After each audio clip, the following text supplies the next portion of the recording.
Thank you. So who here remembers back to elementary school and learning about the 6 W's?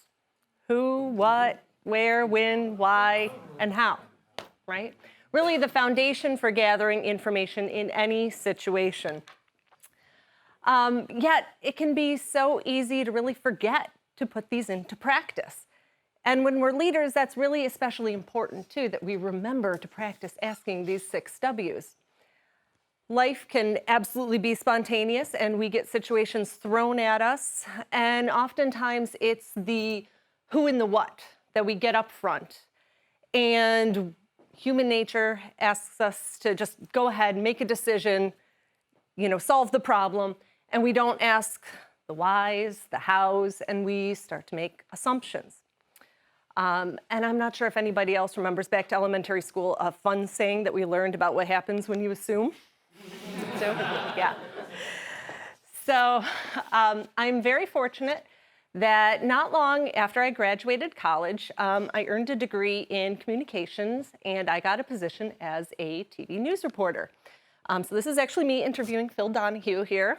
So that was a fun time.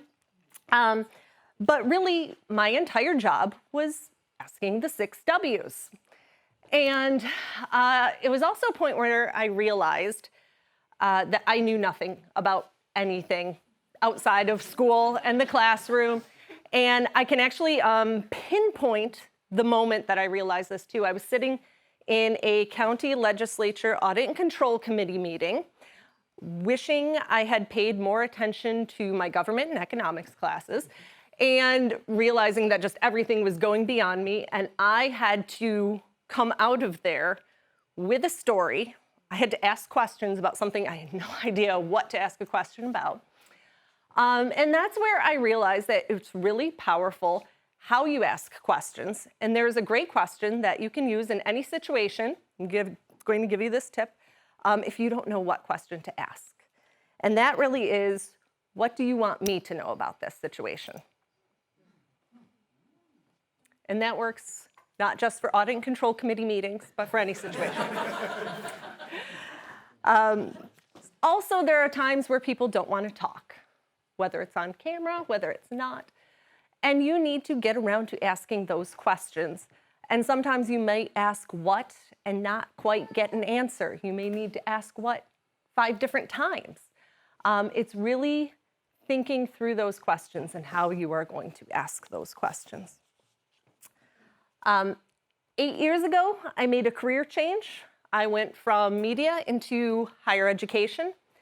So this was an industry I was unfamiliar with. I didn't know the people, I didn't know the lingo. So this was really a perfect combination for feeling dumb. And this was also a time where I realized, hey, asking questions is what is going to help get me places here. And really, I don't think there's anything more intimidating than raising your hand in a room full of people to ask a question. But when you are sitting in a meeting room or a boardroom and there is jargon and acronyms flying around, it's really not going to do you any service, or anybody else in that room really, if you're not following around with what's going on. So I learned, hey, you know what? Just raise your hand, ask that question. What does that stand for? What are we talking about? If it also hasn't been obviously stated, ask those whys and those hows. Because again, we'll refer back to slide 2. We don't want to make assumptions about that. So a few years later, I did take on a second full-time job, and that was parenthood. And that was just filled with questions. So, from asking other parents who are experienced how to keep a child alive, asking the pediatrician questions, asking Google questions, asking other parents who had children that same age, who were in the trenches with me, questions. Questions were a big part of parenthood. And as my kids got older, they started asking questions. I started asking them questions. What's in your mouth? Do you need a diaper change? But one really good piece of advice that I got about parenting was, if I wanted my kids to keep talking when they were older. I needed to ask them questions, but I also needed to listen too, and to continue that conversation.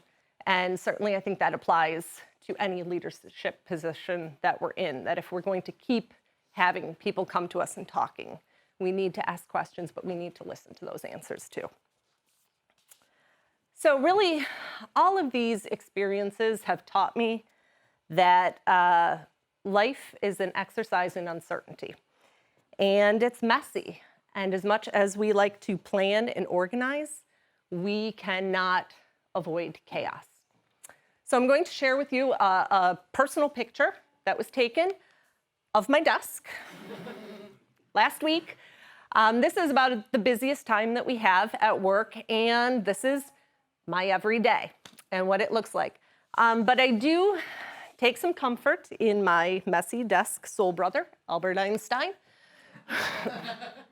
who did say, if a cluttered desk is a sign of a cluttered mind, of what then is an empty desk a sign? So sometimes what we think of, I think, as clutter and chaos is actually a way of finding the resources that we need and those answers that we have.